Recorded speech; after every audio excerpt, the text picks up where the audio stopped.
invest in real estate.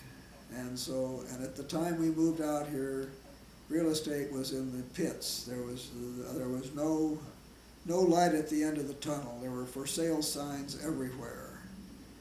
And so I found the most, I inquired around and found the most knowledgeable person in Tucson who, on the subject of real estate, and I went to see him and I asked him if he would instruct me in the real estate market here. So I bought a few hours of his time, and he did, and I learned a lot, and I continued to work in real estate here, real estate investment, and it has worked out very well for me. And then I got involved in securities investments, and I've done mostly that for the past several years, and I spend a lot of time at it. Along the way, both Shirley and I have gotten involved with social service agencies in Tucson. In 2001, we decided that we wanted to get involved in the domestic violence field, because we felt that was a pressing problem and a problem that wasn't receiving much attention, and that it was an area of social services that was not attractive to people. A lot of people are attracted to giving money to museums, to universities, to the symphony, and that's all fine. But those are the things that they attract a lot of money. The social service agencies in the domestic violence field, that's not a pretty thing, and so it doesn't attract people the kind of contributions of money that some of the others do. So we investigated it, and we settled on the Tucson Centers for Women and Children. It's a domestic violence agency that to fight domestic violence. They have shelters for abused women, and so we became very involved in that. And I have been serving on the board of Tucson Centers for Women and Children since about January of 2002,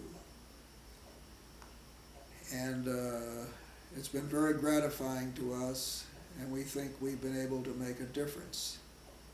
And we have made it a major beneficiary of our contributions to social service agencies. We were able to buy a building for the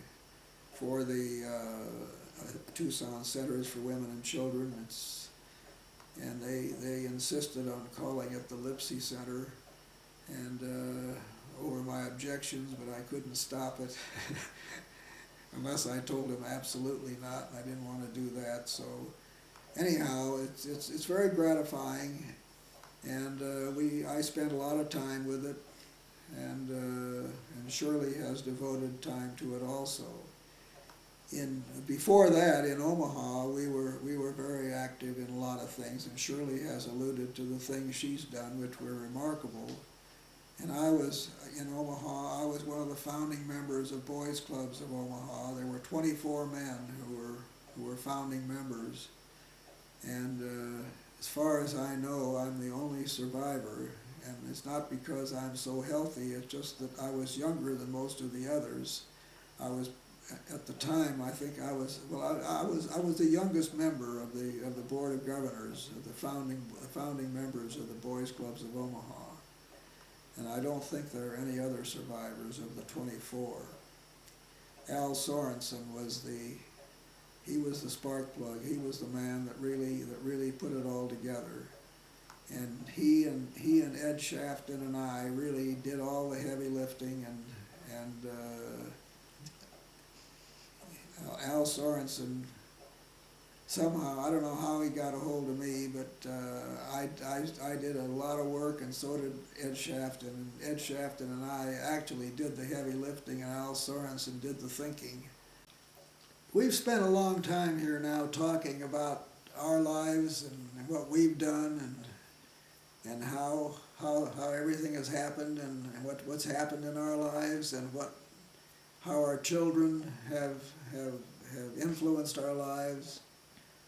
But we haven't said yet, and we do want to say to our children, because I hope that at some point they will see this and watch this, and I hope they enjoy it.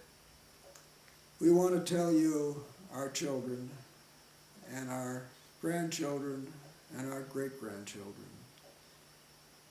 that the most important thing in our lives has been our ability to have a family like we have, our children and grandchildren and great-grandchildren. We are so fortunate. All the things we've done, all the things we've tried to do, and whatever successes we've had, and failures, we've done it all for you, our children, and grandchildren and great-grandchildren. And we can only wish the best for you, because you've given us so much pleasure and so much happiness all through our lives. And now, at this time in our lives, when things are changing a little bit, our positions are changing, and now it has been your opportunity, our children, to do things for us, and gee, you've come through in spades. You're all so wonderful. There's no way we can thank you or wish for anything more than what you've given us. Well, now that you've heard our lives, and you've heard about what we've done, Dad and I just want to say what a joy it's been to have you kids.